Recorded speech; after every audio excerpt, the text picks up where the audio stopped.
Hello, I'm Josh. I'm Josh. And I'm not Josh, but together we are Joshing around in air. Feels lovely to be doing that, gents, again. It's been far too long. This time for real. It's actually been a solid 2 months since we last recorded. Feels like a long, long time ago. Does feel like a long time ago. Cool, well, thanks for listening. Right, well, today we'll be chatting a little bit about 100 Kingdoms. Yeah, Josh, what drink have we got today? Today we have got some mead, and it's not been made by me. No. This is mead from, our mortal enemies, our nemesis, the salt to our pepper. Don't know why I said that. I feel like it'd be better to be salt. I think I've underdone us there, guys. But Well, I know that after LGT we were definitely very salty. Oh, yeah. But yeah, I don't know. You're not. Oh. So for all of those who enjoy listening to people visually react, I may have not opened this bottle of mead particularly well. The cork, we fought and I lost, much like to James at LGT, and there will be a little dusting of cork on the top of your drink, Sam. I hope you don't mind. Yeah, I mean, I like my mead poured through a tea strainer. Thank you. Just to clarify for anyone who has no idea what's going on, this is from mead made by Aaron from Just Roll Ones. Indeed, our mortal enemies. And now that you've said his name, he's going to appear, isn't it? What do you mean, like we've just summoned him? Yeah, I was comparing him to Voldemort. Yeah. Just say his name 3 times in front of a mirror. He'll turn up. He'll turn up and roll better dice than me. Well, cheers. Cheers. To Aaron. To Aaron. This smells incredibly fruity.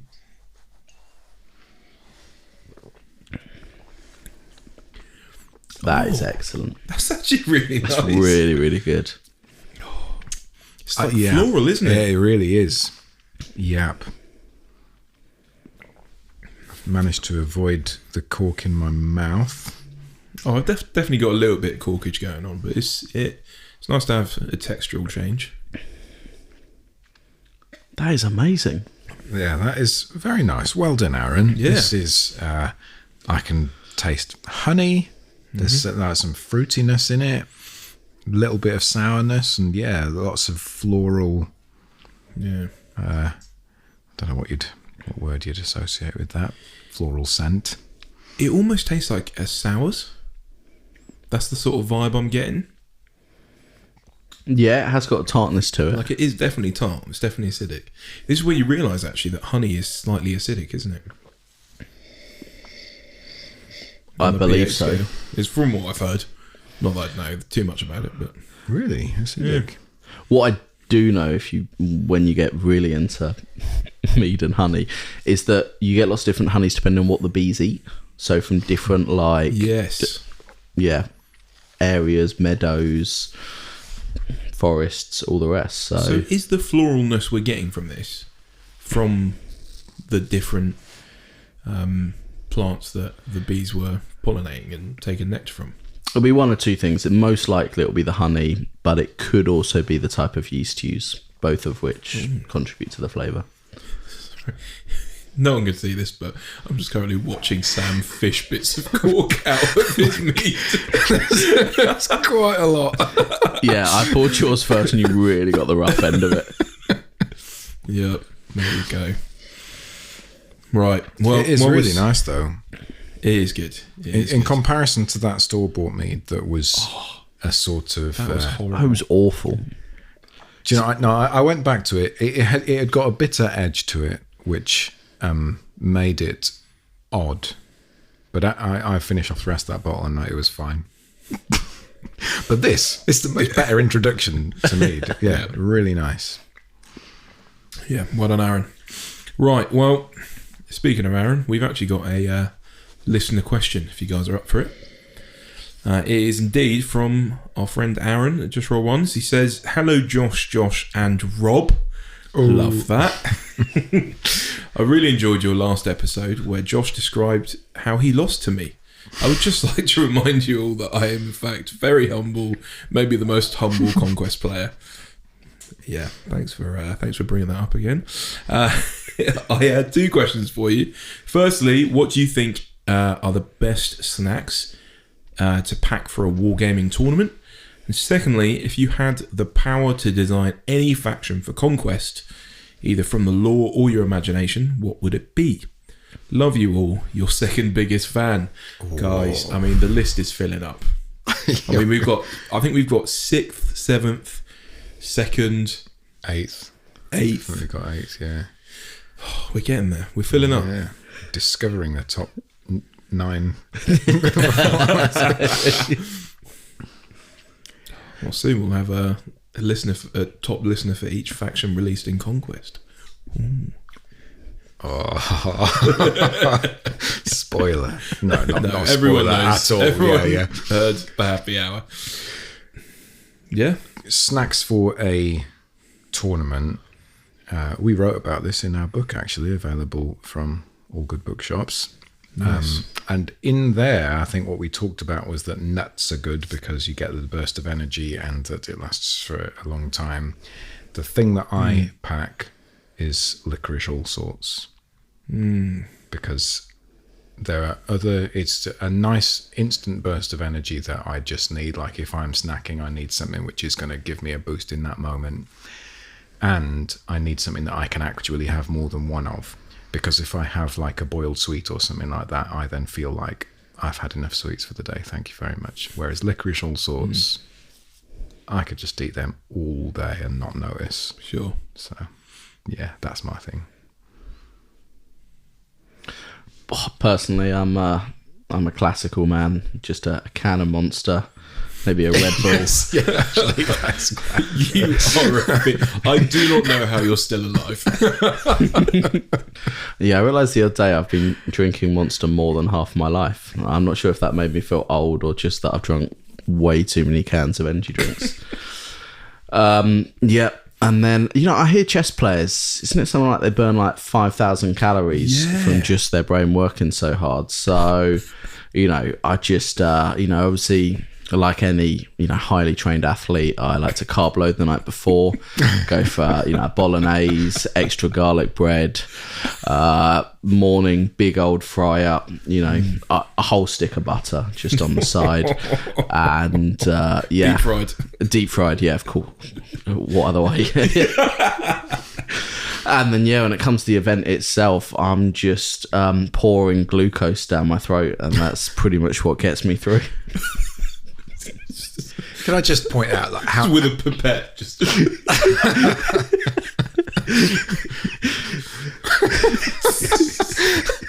sorry, I've just had this mental image of somebody just like shooting up halfway.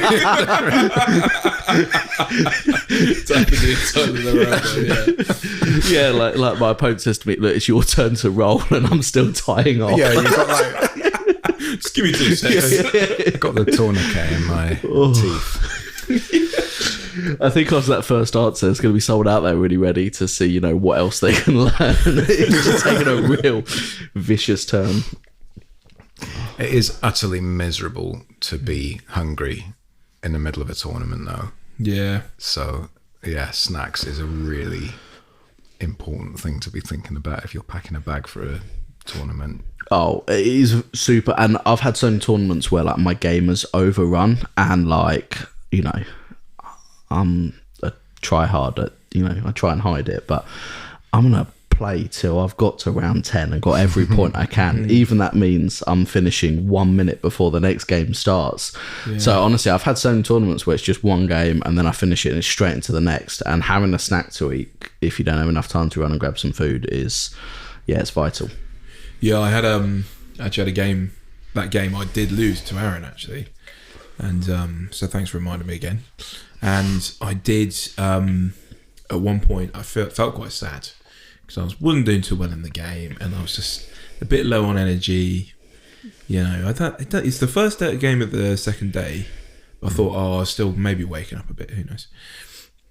And I forgot that I had a bag of knickknacks in my bag. So I just whip out the knickknacks, ribbon saucy ones. Oh, and I just down that, and I'm feeling great. I'm losing. I don't mind anymore. Because you're feeling saucy now. Those saucy knickknacks are coursing through my veins. That is a moment for your gratitude journal, isn't it? Oh yeah, let's go straight Remembering in there. I had a bag of Today knickknacks. I ate some knickknacks, and today it was good. Some other stuff happened. Yeah, I mean, it's not great because your fingers are then just covered in knick-knack dust. And then all your minis are covered in knick-knack dust. And so it's a bit, just everything gets a bit knick-knacky. So, but if there is any dust for my things to be covered in, you know, I'll take the knick-knack dust. Yeah, and you had a bag of knickknacks. So, what is there to complain about? It's like the feeding of the 5,000 where you just collect up all the knick-knack dust and you have like 10 more bags of knick-knacks. If any theologians are listening, I think we just solved it. Amazing. As to the second question, which is if you could design a faction, what would it be? And honestly, the faction I would design is already made.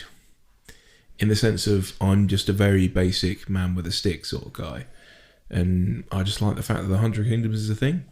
And medieval knights, that's all I want. You know, if I could like make a sub-faction, or like a big faction, it would be the feudal kind of side of the 100 Kingdoms. You just really go hard on like, you know, knights and sergeants and crossbowmen and all of that sort of stuff. Love it. That's what I'm down for. Other than that, I'll just, you know, Space Marines. Oh man, you mentioned it. I think we managed to get through a significant number of episodes without Space Marines being mentioned. Is that the first time a Space Marine got mentioned? Might have been, yeah. No, I'm sorry. God, we have to bleep this episode out now. I think, you see, where my mind immediately went as soon as you said it is, I want sharks with freaking laser beams attached to their heads. Sharks with laser beams. But I think that is, those are just the brutes of the fish gnome army, isn't it? And I reckon that Aaron sent this question only so that we would reference fish gnomes. Yeah. So that you would have another He does love the piece of fish gnomes, evidence doesn't for that. I quite like the idea of a caveman themed army, like prehistoric man, like and for Neanderthal vibes. Yeah, and then we've got like the woolly mammoth. Oh, mate, there is plenty of scope for this. You've got Saber-toothed monster tigers. saber-toothed tigers as your. You basically brutes. just remake Ice Age, don't you? I'm on my way. Yeah, just a single squirrel. Yeah, like in every army. Yeah. I think the squirrel and the acorn should be separate miniatures. Yeah, because they're like always, and there's a rule that they have to be a certain distance away from each other. Yeah, they have to be the first ones onto the table. They're not allowed to interact with anything else that happens. They have to remain there after everything else is done. Yeah, there we go. Let's go with that one. Yeah, nice. Honestly, I've so many ideas that I can't think of one, but maybe what are the little creatures from the 6 Star Wars? You know, the little like bears. Or the Ewoks. The Ewoks. Maybe some sort of Ewok army. Like just really unbelievably cute. You know, just make your opponent feel bad for even killing them. I mean, will they be able to do any damage, or like are they just like literally teddy bears, or are they like cute little murder bears? You see them, you know, they've got their like little rubbish wooden weapons. I feel like, you know, they should probably be, you know, Clash 1. One attack. No, it's like it could be like Clash 3, but it's like cleave -1. So it's like you actually add a defense. Yeah, I don't know. Or maybe you could have them, and then you could have like a few Wookiees as their older brothers. You know, Oh yeah. but you know, for every the restricted Bruce. Wookiee, you have to have 3 Ewoks. 3 Ewoks. Isn't there a thing that they were initially going to use, like Wookiees in The Return of the Jedi, but they basically just ran out of budget, so they went for Ewoks instead?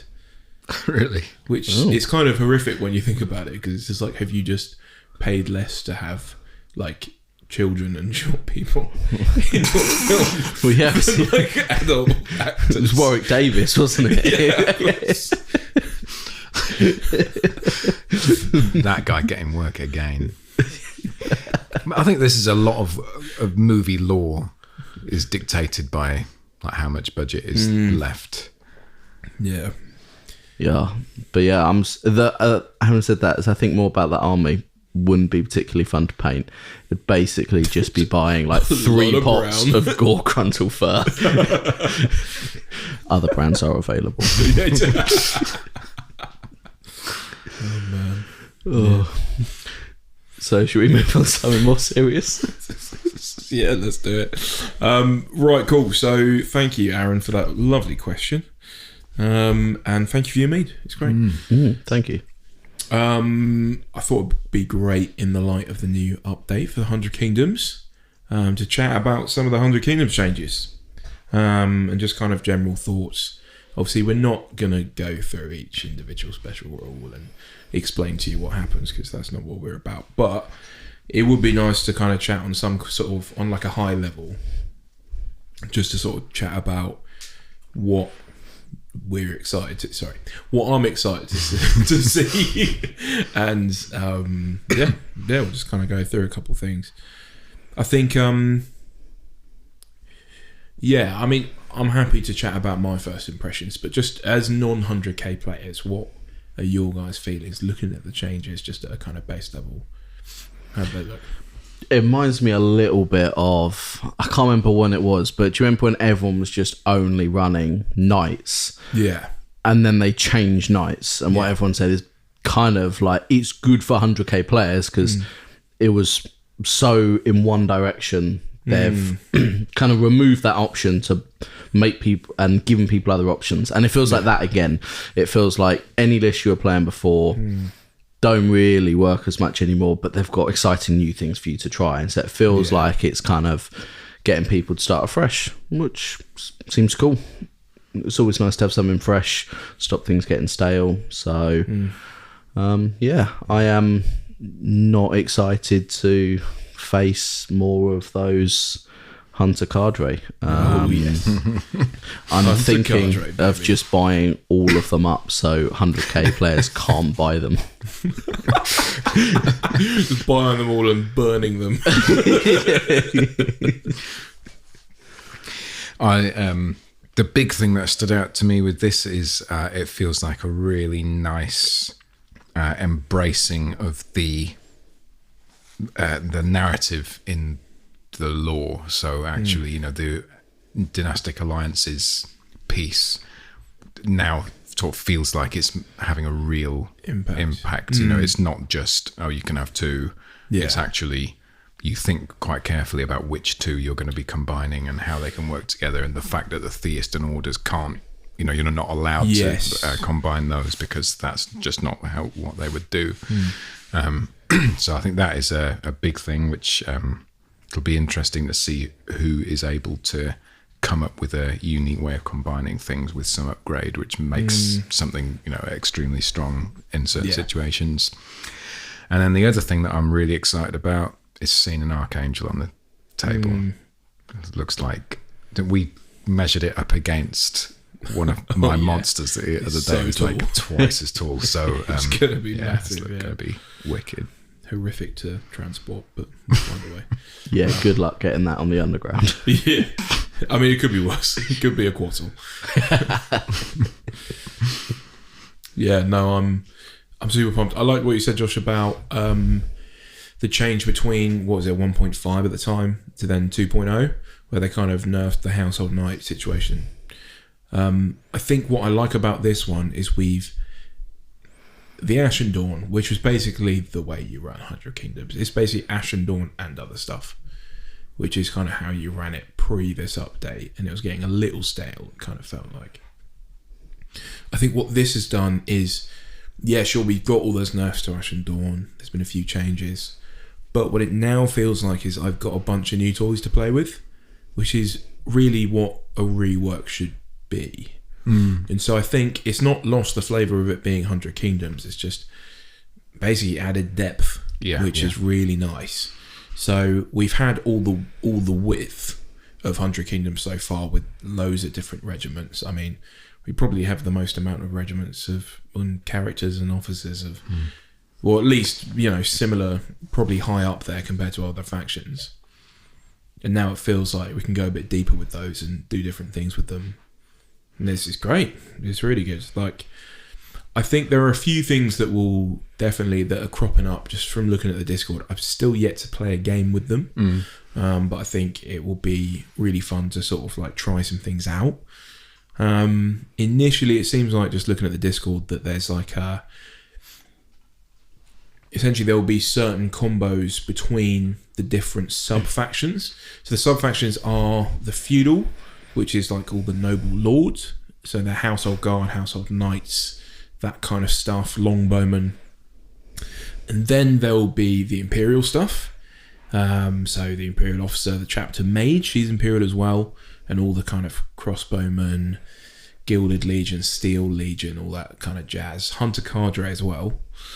Then there'll be the orders, which of course is Order of the Ashen Dawn, Order of the Steel Temple, Order of the Crimson Tower, and the sword when it comes out in St. Lazarus as well.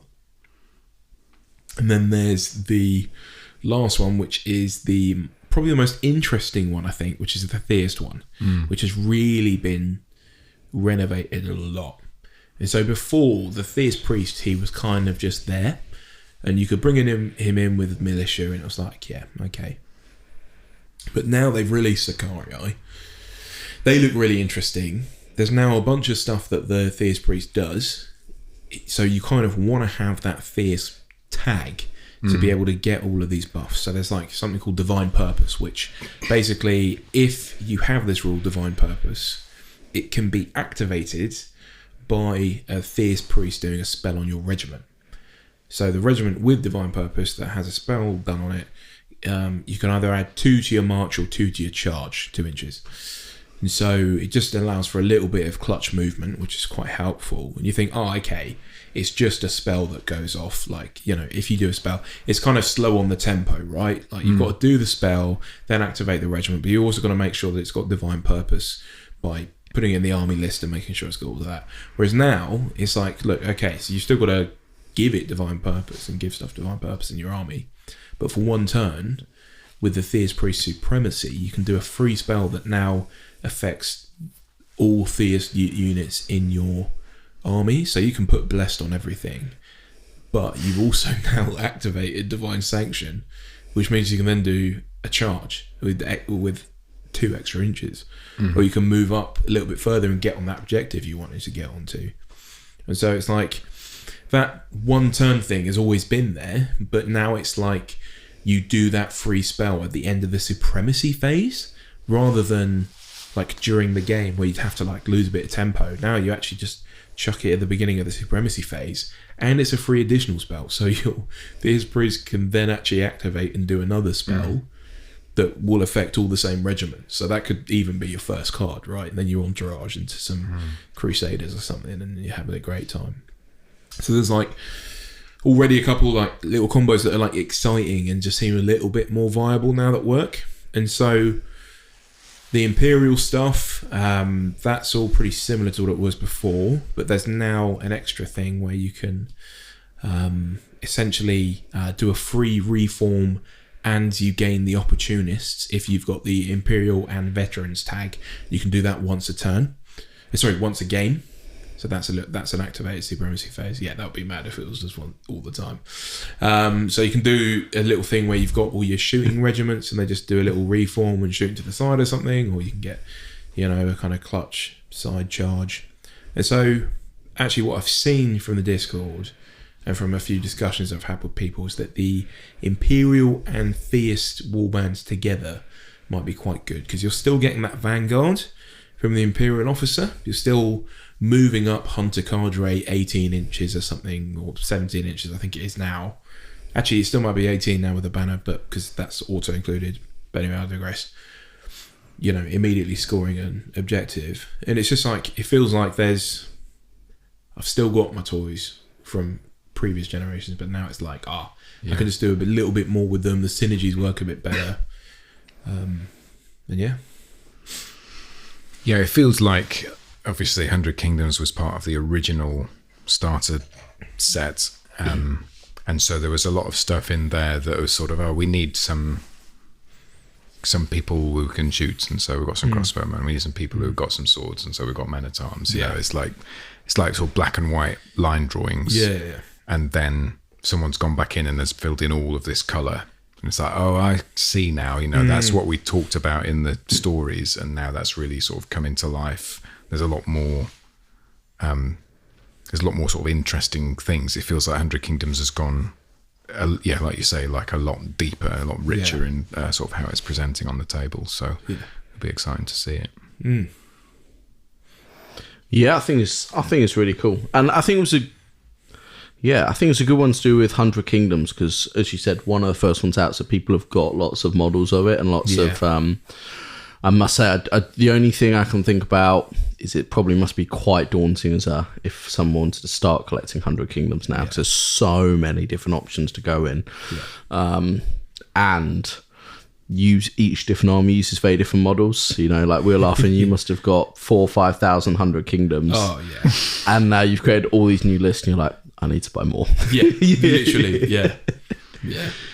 It does feel like 100 Kingdoms up until now has felt like the introductory faction. If you want to get into Conquest and you don't want to have to think too hard about everything, then actually this isn't like the intro.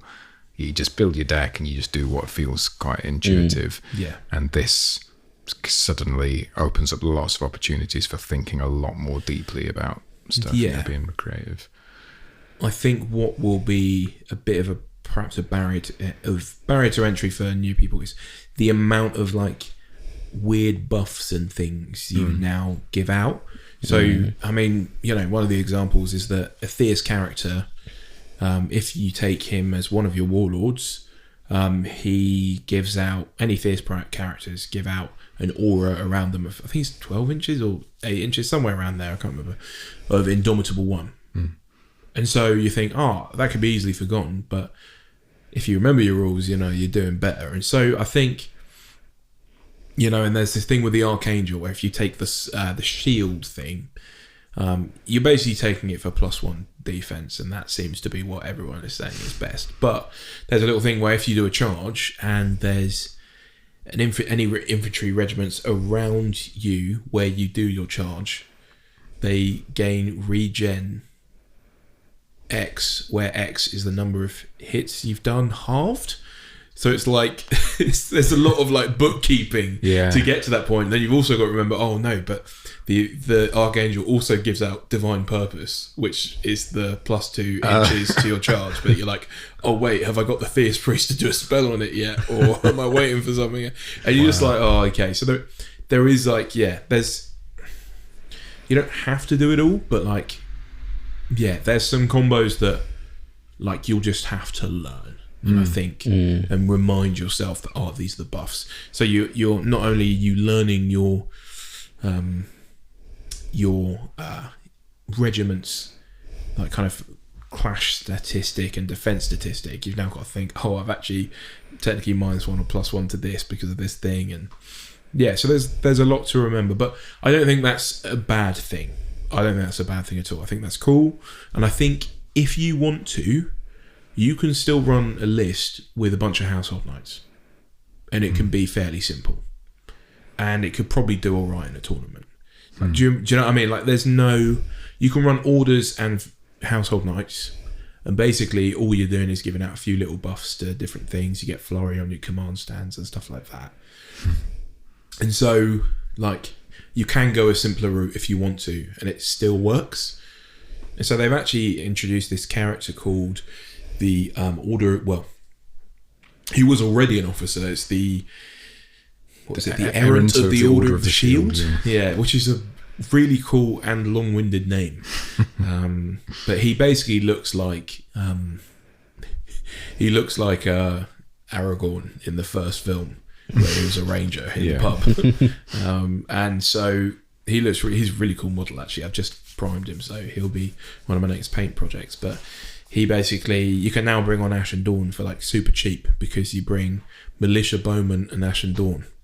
And you can bring 2 Militia Bowmen and Ashen Dawn, because the Militia Bowmen are now your restricted, your mainstay options for him. And so you've actually got like more movement, even if you did want to go like kind of more old school, like kind of sort of lists, all cavalry lists, that kind of thing. That's still very viable. And so yeah, there's a couple of exciting options there, which I think I'd love to try out. But yeah, it seems like Imperial and Theist is the way to go if you're looking like, this is what I want.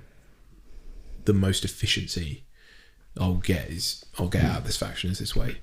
There's some people which are saying, so obviously there's all these like all these connections between the different sub factions. People are now saying that after all that work that Parabellum have put in to make these synergies work, actually one of the things that seems like it might be quite viable now is just pure Imperial. Right.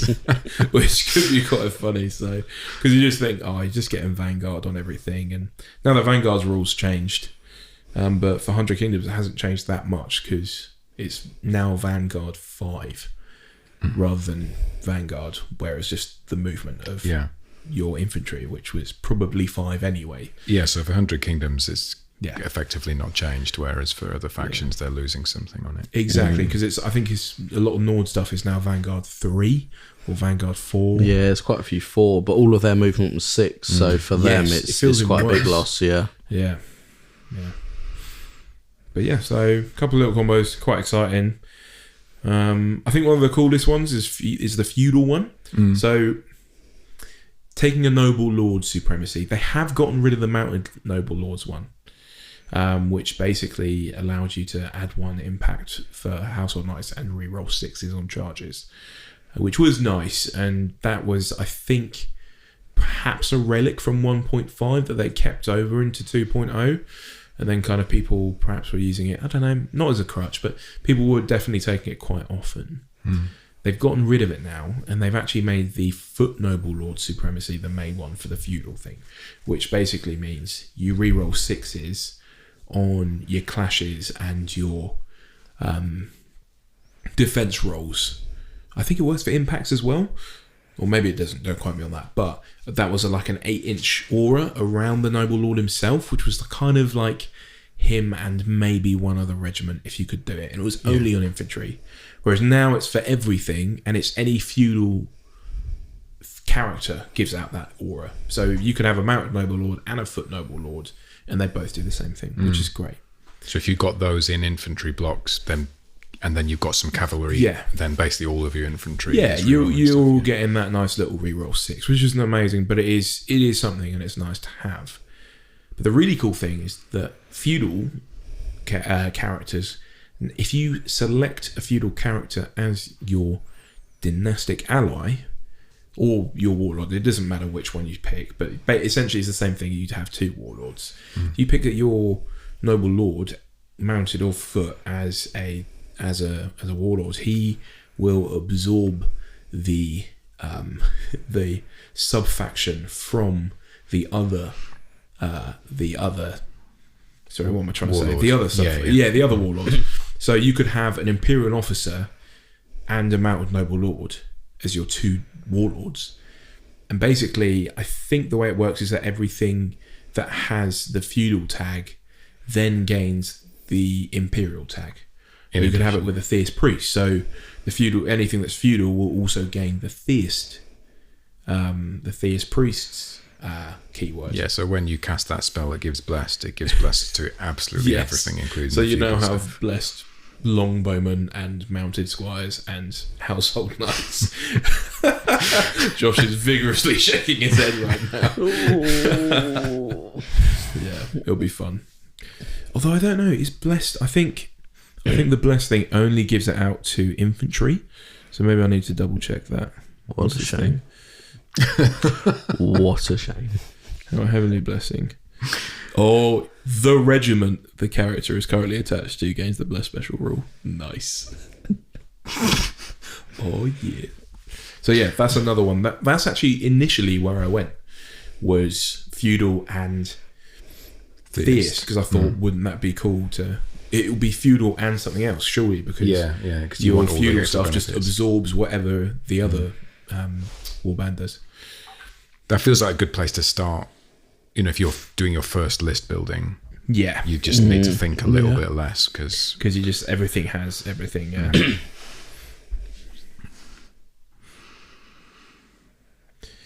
Yeah, were there any kind of combos or anything that excited you guys?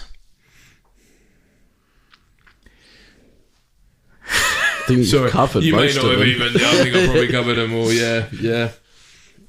Great. What are we looking at? Well, I think sounds like we should end it there. Sorry, I could chat about 100 Kingdoms a long time. Yeah, great. Well, if you guys have nothing else, then thank you for listening. I appreciate. I'm very excited about the rules update. I've got an Archangel on the way. I've been moaning about wanting a monster in 100 Kingdoms for a long time. Even though I kind of didn't want it, but now I do want it. But now it's here, I kind of don't want it. But it's fine. It's coming. It's in the post. Okay, that's all we need to worry about. And it's going to be great. And I'm excited at forgetting all of the rules and having a great time. That is actually the thing I'm looking most forward to in 100k, is finishing a game and then just watching you go, oh, I forgot I could have given all this stuff blessed. Oh no, he should have had extra attacks. I should have been re-rolling that. Yeah. Get the pieces back out. We're playing this again. I had Indomitable one on them. Yeah, great. Well, thank you very much for listening. If you haven't already heard or haven't already seen, we have a book out. It will be linked in the description. It's the Wargamer's Handbook guide thing. I keep forgetting the name of it, but it's a great book. Please click on the link. If you've got someone with a birthday coming up, great present. If you happen to have stumbled on this podcast and you've never played a wargame before, but you have someone in your life who is a wargamer, that is a great present for them. Or if you just want to know more about the hobby, want to know more about how to paint, how to play games, how to get better at your game, it's not exclusive to Conquest, works for anything, then check it out. It's all linked in the description. And yeah, if you've got any listener questions, please drop us a line at joshingaroundinaya@gmail.com. Yeah. And your question will be included in a future episode. So thank you very much for listening, and we'll see you next time. See you next time.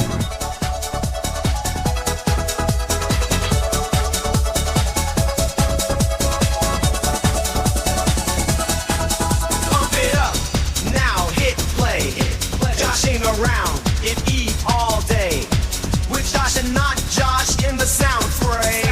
Tasting new drinks, they don't play. Laughing through lore of Spire's hot peaks. The 100 Kingdoms, secrets they speak.